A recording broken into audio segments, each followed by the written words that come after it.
So welcome to a new video. This is going to be a rather quick one. Today I just want to show you what difference a cat can make. Many people like to delete their cats to make their cars louder or sound better.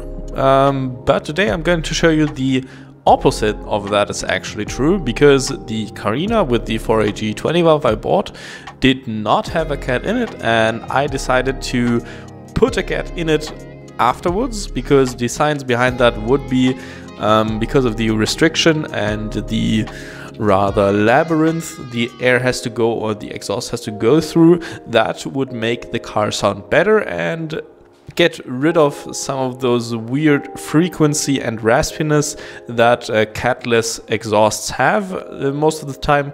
The same thing is actually true with a turbo conversion, which almost always makes a raspy sounding engine sound very smooth. For example, on a Miata, that is true.